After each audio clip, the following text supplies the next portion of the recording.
Hi friends, film Nagar బాగట్ట ఛానల్కి స్వాగతం సుస్వాగతం. మీరు ఇంతవరకు మన ఛానల్ని సబ్స్క్రైబ్ చేసుకోకపోతే వెంటనే చేసుకోండి ఫ్రెండ్స్. అలాగే ఈ వీడియో నచ్చినట్లయితే ఒక లైక్ కూడా చేసుకోండి. Thank you. 1951 జూన్ 9న మహారాష్ట్ర రాష్ట్రానికి చెందిన పుణేలో జన్మించారు కడియాల శకుంతల అలియాస్ తెలంగాణ శకుంతల. శకుంతల నాన్నగారు ఆర్మీ ఆఫీసర్గా పనిచేసేవారు. శకుంతల గారికి ఒక అక్క, ఇద్దరు చెల్లెళ్ళు ఉన్నారు. వాళ్ళ అమ్మగారు ఒక్క కొడుకైనా పుడితే బాగుండు అనుకునేవారు. కానీ నలుగురు కూతుళ్లే పుట్టారు. కనీసం ఈ నలుగురిలో ఎవరైనా ధైర్యంగా, డేరింగ్ అండ్ డాషింగ్గా ఉండే కొడుకుగా పెంచుకుంటాను అనుకున్నారు. ఆ నలుగురిలో శకుంతల గారు అబ్బాయి లక్షణాలతో ప్రవర్తించేవారట. దాంతో శకుంతల గారిని కొడుకులా పెంచడం మొదలుపెట్టారు ఆమె అమ్మగారు. నిక్కరు, షట్టలే వేసేవారు. శకుంతల ఊరిలో పిల్లలతో ప్రతిరోజు గోలిక్కాయ, సిగరెట్ ముక్కలాటలు ఆడేవారు. ఒక జేబులో గోలిక్కాయలు, మరో జేబులో సిగరెట్ ముక్కలు ఉండేవి. ఎక్కడ మగవాళ్ళు బ్యాచ్ కనబడితే అక్కడ ఆటకి తగులుకునేవారు. ఆటలో శకుంతల గారిదే డామినేషన్ ఉండేది. దాంతో కొన్నాళ్ళకి ఆమెను ఎవరూ ఆడించేవారు కాదు. అప్పుడు వాళ్ళ అమ్మమ్మ గారికి చెప్పి వాళ్ళని తన్ని నన్ను ఆడించమని చెప్పు అనేవారు. వాళ్ళ అమ్మమ్మగారు కూడా డేరింగ్ అండ్ డాషింగ్. దాంతో వాళ్ళ అమ్మమ్మగారు ఆటలాడుకునే పిల్లల దగ్గరికి వచ్చి శకుంతలని ఆడించేలా చేసేవారు. అప్పటికి ఎవరైనా ఆడొద్దు అంటే నెత్తి మీద మొట్టుకాయలు పెట్టి మరీ ఒప్పించేవారు. అలా చేయడం వలన చిన్న చిన్న వీధి తగువులు కూడా అవుతుండేవి. శకుంతల గారు పుణేలో ప్రాథమిక విద్యని పూర్తి చేశారు. వీరి మాతృభాష మరాఠీ. ఆ తర్వాత వాళ్ళ నాన్నగారికి హైదరాబాద్ ట్రాన్స్ఫర్ అవ్వడంతో హైదరాబాద్ వచ్చేశారు. హైదరాబాద్లో కూడా శకుంతల గారు రుబాబుగానే ఉండేవారు. కాకపోతే అమ్మాయిలు వేసుకునే బట్టలే వేసుకుని ఆడపిల్లల్లా ఉండేవారు. వీళ్ళు ఉంటున్న ఇంటి ఎదురుగా ఒక చీఫ్ ఇంజనీర్ రామారావు అనే ఆయన ఉండేవారు. ఆయన నాటకాల్లో నటిస్తుండేవారు. ఆయన శకుంతల గారిని ఎప్పుడూ గమనిస్తుండేవారు. ఒకసారి వాళ్ళ నాటకంలో నటించాల్సిన అమ్మాయికి డైరెక్టర్స్కి పడకపోవడంతో కొత్త అమ్మాయి అయితే తలపొగురు లేకుండా చెప్పిన పని చెప్పినట్లు వింటుందని కొత్త అమ్మాయి కోసం వెతుకలాటం ప్రారంభించారు. దాంతో రామారావు గారు శకుంతల వాళ్ళ అమ్మగారిని కలిసి నాటకాల్లో వేషం ఉందని చెప్పారు.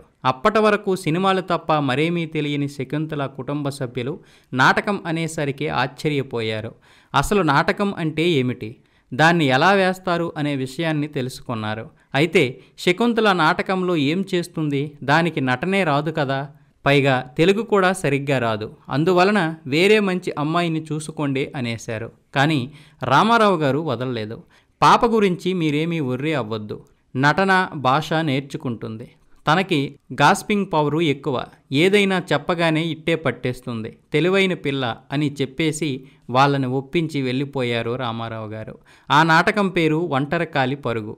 శకుంతల గారికి నటన గురించి, నాటకాల గురించి, నాటికల గురించి చెప్పి నటన నేర్పించారు.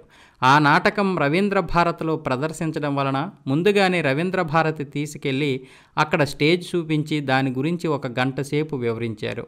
ఏ విధంగా ఎంట్రీ ఉంటుంది, ఎగ్జిట్ ఉంటుంది, ఇలాంటివన్నీ చెప్పారు. ఆ మరుసటి రోజు రవీంద్ర భారతిలో ఒంటికాలి పరుగు నాటకం ప్రదర్శించారు. శకుంతల గారి నటనకి ప్రేక్షకులు చప్పట్లు కొట్టడంతో శకుంతల గారు గాలిలో తేలిపోయారు. ఇదేదో బాగుందే అనుకున్నారు. ఆ తర్వాత నుండి అప్పుడప్పుడు నాటకాల్లో నటిస్తుండేవారామె. అదే సమయంలో వాళ్ళ నాన్నగారు మరణించారు. ఆయన మరణం వాళ్ళ కుటుంబాన్ని బాగా కృంగదీసింది. చాలా రోజులు తేరుకోలేకపోయారు. అప్పుడు శకుంతల గారు ఒక నిర్ణయం తీసుకున్నారు. నటనే తన కెరియర్గా ఎంచుకోవాలి. నటన ఆమెకు తప్పనిసరి పరిస్థితి అయ్యింది. సంధ్యాఛాయ, రాగరాగిని, గారడి, తరంగాలు, పుణ్యస్థలి, పరుగు వంటి ఎన్నో నాటకాల్లో స్త్రీ ప్రధాన పాత్రలో నటించి అందరి మెప్పు పొందారామె. ఆ తర్వాత నాటకాల్లో పరిచయమైన వ్యక్తితో ప్రేమలో పడి ఆ తర్వాత వివాహం చేసుకున్నారు. శకుంతల గారి భర్త గవర్నమెంట్ జాబు కూడా చేసేవారు. ఆయన ఆ జాబు చేసుకుంటూ నాటకాలు వేస్తుండేవారు. అయితే అలాంటి సమయంలో 2 సార్లు యాక్సిడెంట్ అయ్యింది. 2వసారి యాక్సిడెంట్ అయినప్పుడు 2 కాళ్ళకి ఫ్రాక్చర్ అయ్యాయి. ఆ యాక్సిడెంట్ తన జీవితంలో మరో పెద్ద దెబ్బ. ఆ సమయంలో నాటకాలు వేయడానికి కుదరలేదు.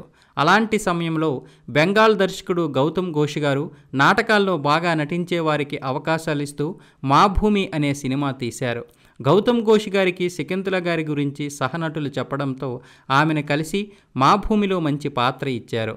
అయితే అప్పటికే ఆమె కాళ్ళు పనిచేయకపోయినా సినిమాల్లో నటించడానికి ఏ ఇబ్బంది లేదని గౌతమ్ ఘోష్ గారు ఎంపిక చేశారు. మా భూమి 1979లో విడుదలైంది. మా భూమి తర్వాత కుక్క అనే సినిమాలో డైరెక్టర్ సులోచన రాణి గారు శకుంతల గారికి మంచి అవకాశం ఇచ్చారు. కుక్క సినిమా 1980 నవంబర్లో విడుదలై ప్రజాదరణ పొందింది. ఈ సినిమాలో శకుంతల గారి నటనకు ఉత్తమ నటిగా నంది అవార్డు కూడా వరించింది. నటిగా శకుంతల గారి నటనకి మంచి పేరొచ్చినా అప్పట్లో సినిమా ఇండస్ట్రీ అంతా మద్రాసులోనే ఉండేది. ఏవో మా భూమి లాంటి సినిమాలతో పాటు 1-2 కమర్షియల్ సినిమాల షూటింగ్లు జరిగేవి హైదరాబాద్లో. దాంతో శకుంతల గారికి అవకాశాలు ఎక్కువగా రాలేదు. మద్రాసు వెళ్ళి ప్రయత్నించాలి అని అనిపించక ఆరోగ్యం కుదుటపడడంతో మళ్ళీ నాటకాల్లో నటించడం మొదలుపెట్టారు. మధ్యలో ఆహనా పిల్లంట అనే సినిమాలో ఒక అవకాశం దొరికింది. 100 నాటకాలు, 9000 ప్రదర్శనలు ఇచ్చారు. 1400 సార్లు ఉత్తమ నటిగా అవార్డులు, రివార్డులు అందుకున్నారు. 4 సార్లు శారదా అవార్డు అందుకున్నారు. 1994లో ఆర్ నారాయణమూర్తి గారు ఎర్ర సైన్యములో ఒక అవకాశం ఇచ్చారు. అదే సమయంలో కృష్ణవంశీ హైదరాబాదులో గులాబీ సినిమా తీస్తుండడంతో శకుంతల గారికి గులాబీలో మంచి అవకాశం దొరికింది. కూల్ అన్న సినిమాలో మరొక అవకాశం దొరికింది. ఆమె మాస్ డైలాగ్ డెలివరీ నచ్చి దాసరి గారు ఒసేయ్ రాములమ్మలో రామస్వామి భార్య పాత్ర ఇచ్చారు. 1997 మార్చిలో విడుదలైన ఒసేయ్ రాములమ్మ ఎంతటి ఘన విజయం సాధించిందో మనందరికీ తెలిసిన విషయమే. శకుంతల గారికి కూడా చాలా మంచి పేరు వచ్చింది. దాంతో వరుసగా అవకాశాలు రావడం మొదలయ్యాయి. ముద్దుల మొగుడు, గణేష్ సినిమాలు అలా వచ్చినవే. అయితే శకుంతల గారి సినిమాల్లో నటించడం వాళ్ళ ఆయనకి నచ్చకపోవడంతో వచ్చిన అవకాశాలన్నీ చేజారిపోయేవి. ఇద్దరి మధ్య దాదాపు 3 సంవత్సరాలు వాగ్వాదం జరిగాక చివరికి ఆమె సినిమాల్లో నటించాలని నిర్ణయం తీసుకున్నారు. దాంతో భద్రాచలం, ఊరి మనదర, నువ్వు నేను సినిమాల్లో నటించారామె. 2001లో వచ్చిన నువ్వు నేనులో లేడీ విలన్గా పేరు వచ్చింది. అప్పట్నుంచి వరుసగా అవకాశాలు వచ్చాయి. నరసింహనాయుడు, నీ స్నేహం, వీడే, ఒక్కడు, గంగోత్రి, ధూల్, అమ్మ మీద ఒట్టు, అభిమన్యు, విష్ణు, శంభు, చార్మినార్, సింహాచలం ఇవన్నీ కూడా 2003లోనే విడుదలయ్యాయి. ఒక్క నరసింహనాయుడు తప్ప. ఒక్కడతో ఆమె క్రేజ్ అమాంతం పెరిగిపోయింది. సమ్మక్క, ఎర్ర సైన్యం, ఒసే రాములమ్మ సినిమాలతో తెలంగాణ మాండలికంలో మాట్లాడినందువల్ల తన పేరు తెలంగాణ శకుంతలగా స్థిరపడిపోయింది. అలాగే రాయలసీమ బ్యాక్డ్రాప్లో వచ్చిన సినిమాల్లో రుద్రకాళి రూపంలో కళ్ళెర్ర చేసి ఏంద్రని యవ్వ నరుకుతా అని తొడగొట్టి సవాల్ చేస్తే ఎదురుగా నిలబడ్డ ఫ్యాక్షనిస్టు కూడా భయపడిపోవలసిందే. ఫ్యాక్షనిస్టు లీడర్లుగా నటించిన జయప్రకాష్ రెడ్డి, ప్రకాష్ రాజు వంటి వారిని కట్టడి చేసే పాత్రల్లో నువ్వా నేనా అన్నట్లుగా నటించి ప్రశంసలు అందుకున్నారామె. నరసింహనాయుడు, నువ్వు నేను, దేశముదురు, అడవిరాముడు, ఒక్కడు వంటి సినిమాలలో పవర్ఫుల్ విలన పాత్రలు ధరించారు. అయితే లేడీ విలన్గా ఎక్కువ పాత్రలు చేయడంతో ఆ తర్వాత అవకాశాలు తగ్గుతూ వచ్చాయి. ఆ సమయంలో ఈవీవి గారు పవర్ఫుల్ ఫ్యాక్షన్ విలన్గా చేసిన శకుంతల గారిని, జయప్రకాష్ గారిని ఎవడగోల వాడిదే సినిమాలో కమెడియన్ ఫ్యాక్షనిస్టులను చేసి మళ్ళీ టర్నింగ్ పాయింట్ ఇచ్చారు. ఆ తర్వాత శకుంతల గారు వెనుతిరిగి చూసుకోలేదు. లక్ష్మి, అన్నవరం, ఒక విచిత్రం, సైనికుడు, ఆడవారి మాటలకు అర్థాలే వేరులే, దుబాయ్ సీను, లక్ష్మీ కళ్యాణం, సిద్ధు ఫ్రమ్ శ్రీకాకుళం, కుబేరులు, బెండప్పారావు, ఆర్ఎంపీ, ఈ కొమరం భీం, రాజన్న, జబర్దస్త్, చండి, పాండవులు తుమ్మేద వరకు 105 సినిమాల్లో నటించి తెలుగు సినిమా పరిశ్రమలో తనకంటూ ఒక పేజీ లిఖించుకున్నారు. కుక్క, రంగుల కళ, స్వర్ణక్క, నువ్వు నేను సినిమాల్లో నటనగాను 4 నంది అవార్డ్స్ అందుకున్నారు. 2014 జూన్ 14న శకుంతల గారికి గుండెపోటు రావడంతో ఆమె ఇంటిలోనే తుది శ్వాస విడిచారు. ఆమెతో ఇంకా మంచి పాత్రలు చేయించాలని చాలామంది యువ దర్శకులు కళానికి పనిచెప్పారు. కానీ ఆమె ఈ లోకాన్ని విడిచి వెళ్ళిపోయారు.